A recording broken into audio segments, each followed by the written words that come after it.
తెలియజేస్తూ 56 ఏళ్ల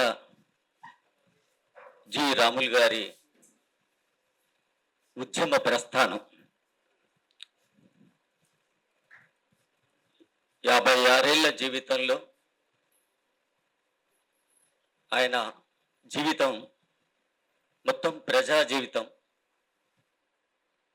విద్యార్థి ఉద్యమం, హక్కులు, పోరాటాలు, ఆ తర్వాత ప్రజలు, ప్రజా పోరాటాలు, ప్రజా ఉద్యమాలతో మమేకమైన జీవితం. అంతేకాదు సమాజాన్ని మానవీకరించడం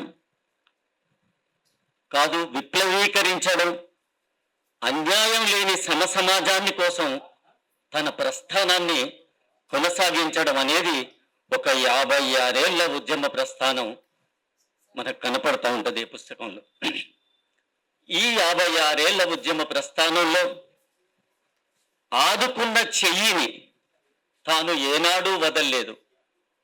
తనకు స్ఫూర్తినిచ్చిన ప్రదాతను ఏనాడూ మర్చిపోలేదు. అందుకోసమే వారిని వారి గుండె లోతుల్లోకి వెళ్ళి ఈరోజు స్ఫూర్తి ప్రదాతలు అనే పుస్తకం తీసుకురావడం, ఇప్పుడు మన ముందు ఆవిష్కరించుకోవడం అనేది మనందరికీ ఒక మంచి సాంప్రదాయాన్ని భావితరాలకు నేర్పిస్తా ఉన్నాడు. అంతేకాదు జీవితం నుండి సిద్ధాంతాలు వస్తే ఆచరణకు ఉపకరిస్తాయి అంటారు. ఈరోజు అనేక ఆచరణను ఈ పుస్తకాల్లో మనకు కనపడతా ఉంటాయి. తన ఆచరణ అనుభవాలు క్రోడీకరించిన పుస్తకంగా మనకు కనపడుతుంది. అంతేకాదు ఈరోజు సామాజికంగా వస్తున్న మార్పులు కావచ్చు, సైద్ధాంతికంగా వస్తున్న మార్పులు కావచ్చు, పురోగమన సంస్కృతికి సంబంధించిన ఇప్పుడున్న నేటి పరిస్థితుల్లో ఒక ఐక్య కార్యాచరణకు సంబంధించిన ఆలోచనలకు, అనేక రకరకాల ఆలోచనలకు ఇలా రాములు గారు ఒక వారధిగా ఉన్నారు అనేది మనకు అర్థమవుతా ఉంటుంది.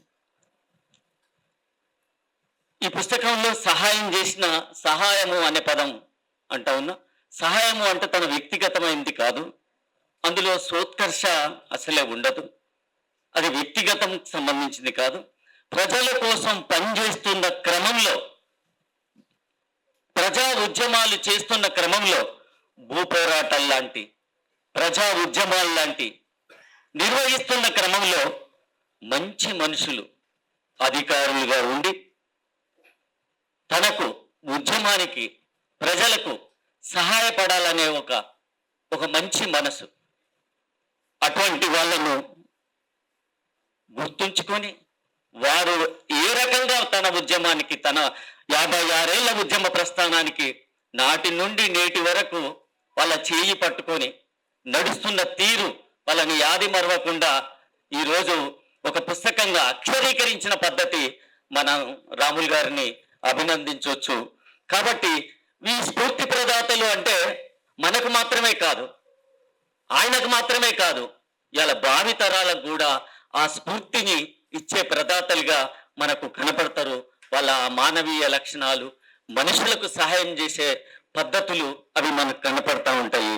అందుకోసం మనిషిలోని మంచి సుగుణాలన్నీ ఒక చోట పోతబోస్తే ఆయనే పుచ్చలపల్లి సుందరయ్య గారు అనే విధంగా తను అనేక మంచి లక్షణాలని సుందరయ్య గారిలో ఈరోజు ఒక నాయకుడికి ఉండాల్సిన ఒక మంచి లక్షణాల్ని పోతబోసే విధంగా ఆయన సుందరయ్య గారి ఇన్స్పిరేషన్ తను రాములు గారికి అడుగడుగున ఎలా ఉందో చెప్తా ఉంటాడు. అంతేకాదు ప్రభుత్వ సంక్షేమం అంటే అది అట్టడుగు ప్రజలకు మాత్రమే చెందాలి. అట్లా కాకి మాధవరావు న్యాయము అంటే, ఐఏఎస్ ఆఫీసర్ ఉన్న న్యాయం అంటే అట్టడుగు పొరలకు, పైవాడు కిందికి చూడాలి, కిందివాడు అట్టడుగు పొరల్లో ఉన్న ప్రజల్ని చూడాలి అనే ఒక కోణం కాకి మాధవరావు గారు. అలాంటి మంచి లక్షణాలన్నింటినీ ఈనాటి అధికారులకు, భావితరాలకు అందించే ఒక మంచి ప్రయత్నం రాములు గారు చేస్తారు. ఇట్లా కాకి మాధవరావు గారు కాదు, కంచె ఐలయ్య, జస్టిస్ చంద్రకుమార్ సార్, ఓంకార్, ఇంకా అనేక మంది స్ఫూర్తి ప్రదాతల్ని యాది మరవకుండా పుస్తకాన్ని తీసుకొచ్చిన రాములు గారిని అభినందిస్తూ ఇప్పుడు ఈ పుస్తకాన్ని ఆవిష్కరించాల్సిందిగా ఐఏఎస్ రిటైర్డ్ అట్లాగే ఉమ్మడి రాష్ట్రంలో చీఫ్ సెక్రటరీగా ఉన్న కాకి మాధవరావు గారిని వారిని పుస్తకాన్ని ఆవిష్కరించాల్సిందిగా మనందరి తరపున సవినయంగా వేడుకుంటూ పుస్తకాన్ని ఆవిష్కరించాల్సిందిగా మరి అందరూ చప్పట్ల ద్వారా